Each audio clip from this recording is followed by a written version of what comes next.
बच्चे की लाश को क्यों नहीं जलाया जाता? गरुड़ पुराण का रहस्य। सनातन धर्म में जन्म और मृत्यु को जीवन के दो शाश्वत सत्य माना गया है। जब किसी व्यक्ति का देहांत होता है तो उसके अंतिम संस्कार के लिए शास्त्रों में विस्तृत नियम बताए गए हैं। सामान्यतः वयस्क व्यक्ति का अग्नि संस्कार, दाह संस्कार किया जाता है, लेकिन यदि किसी छोटे बच्चे की मृत्यु हो जाए तो कई स्थानों पर भूमि में दफनाया जाता है। यह परंपरा लोगों के मन में अनेक प्रश्न पैदा करती है। आखिर बच्चे की लाश को क्यों नहीं जलाया जाता? क्या इसका उल्लेख गरुड़ पुराण में मिलता है? इसके पीछे धार्मिक, आध्यात्मिक और शास्त्रीय कारण क्या है? यह समझना महत्वपूर्ण है कि अलग अलग क्षेत्रों में अंतिम संस्कार की विधियां भिन्न हो सकती है, इसलिए किसी एक रीति को सभी हिंदुओं पर लागू मानना उचित नहीं है। गरुड़ पुराण में भगवान विष्णु और गरुड़ के संवाद के माध्यम से मृत्यु, आत्मा, पुनर्जन्म और अंतिम संस्कार का वर्णन मिलता है। इसमें बताया गया है कि मृत्यु के बाद आत्मा अपनी कर्म यात्रा पर आगे बढ़ती है। अंतिम संस्कार का केवल शरीर का निपटान नहीं, बल्कि मृतक के प्रति सम्मान और कर्तव्य का पालन भी माना गया है कि छोटे बच्चों को पाप पुण्य के कर्मों का पूर्ण संचय करने वाला नहीं माना जाता। परंपराओं में यह मान्यता मिलती है कि छोटे बच्चे निष्कपट और निष्पाप होते हैं। उनका मन छल, कपट, लोभ और द्वेष से मुक्त माना जाता है। इसी कारण कुछ परंपराओं में माना जाता है कि सभी मृत्यु संस्कारों की आवश्यकता नहीं होती। यह एक धार्मिक मान्यता है जिसे अलग अलग ग्रंथों और परंपराओं से अलग ढंग से समझाया गया है। दाह संस्कार का उद्देश्य। हिंदू धर्म में अग्नि को अत्यंत पवित्र माना गया है। दाह संस्कार के माध्यम से पंच महाभूतों से बने शरीर को उन्हीं तत्वों में विलीन करने का अर्थ बताया जाता है। व्यक्ति के लिए दाह संस्कार के साथ कई अन्य कर्म भी किए जाते हैं, क्योंकि वह जीवन में अनेक कर्म कर चुका होता है। वहीं कुछ परंपराओं मानती है कि छोटे बच्चों के लिए यह आवश्यकता उसी रूप में नहीं होती। क्या बच्चे ने कर्म नहीं किए होते? गरुड़ पुराण में महत्व बताया गया है। शास्त्रीय विचारों के अनुसार व्यक्ति अपने जीवन में अच्छे बुरे अनेक कर्म करता है, जबकि बहुत छोटे बच्चों को कर्म बंधन से अपेक्षाकृत मुक्त माना जाता है। कुछ परंपराओं में उनके अंतिम संस्कार की विधि अलग रखी जाती है। भूमि में दफनाने का प्रतीक। हिंदू परंपराओं में छोटे बच्चों को भूमि में दफनाया जाता है।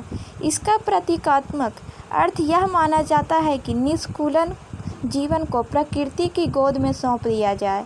यह एक धार्मिक संस्कृति परंपरा है, न कि सभी समुदायों में अनिवार्य नियम। क्या सभी बच्चों का दाह संस्कार नहीं होता? नहीं, यह सबसे महत्वपूर्ण बात है। भारत के विभिन्न राज्यों, संप्रदायों और परिवारों में अलग अलग रीति रिवाज हैं। कहीं छोटे बच्चों का दाह संस्कार किया जाता है तो कहीं उन्हें दफनाया जाता है।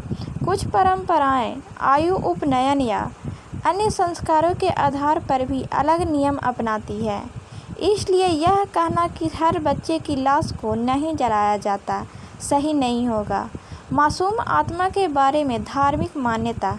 लोक मान्यताओं में कहा जाता है कि छोटे बच्चों की आत्मा निर्मल होती है और भगवान के निकट मानी जाती है, इसलिए उनके लिए शोक के साथ साथ ईश्वर की इच्छा को स्वीकार करने का भाव भी रखा जाता है। यह धार्मिक विश्वास है जिसे वैज्ञानिक तथ्य के रूप में नहीं देखा जाना चाहिए।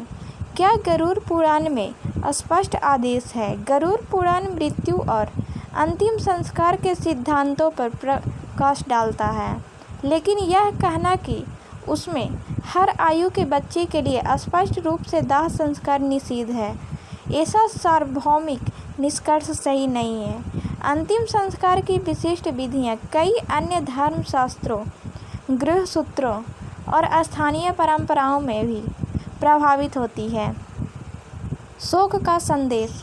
बच्चे की मृत्यु परिवार के लिए अत्यंत दुखद होती है।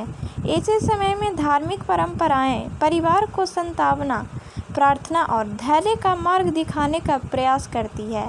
अंतिम संस्कार की विधि चाहे जो भी हो, उसका मूल उद्देश्य सम्मान, श्रद्धा और ईश्वर में विश्वास बनाए रखना है। निष्कर्ष: बच्चे की लाश को क्यों नहीं जलाया जाता? इसका उत्तर एक पंक्ति में नहीं दिया जा सकता।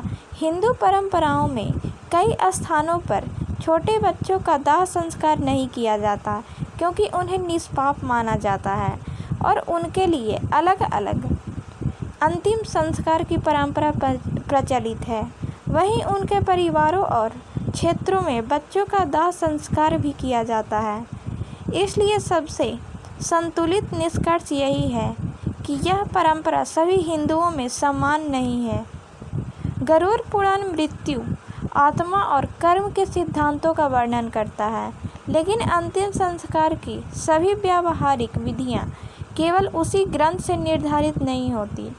स्थानीय परंपरा, धर्मशास्त्र और पारिवारिक रीति रिवाज भी महत्वपूर्ण भूमिका निभाते हैं। किसी भी अंतिम संस्कार का मूल भाव मृतक के प्रति सम्मान, श्रद्धा और धार्मिक कर्तव्य का पालन है।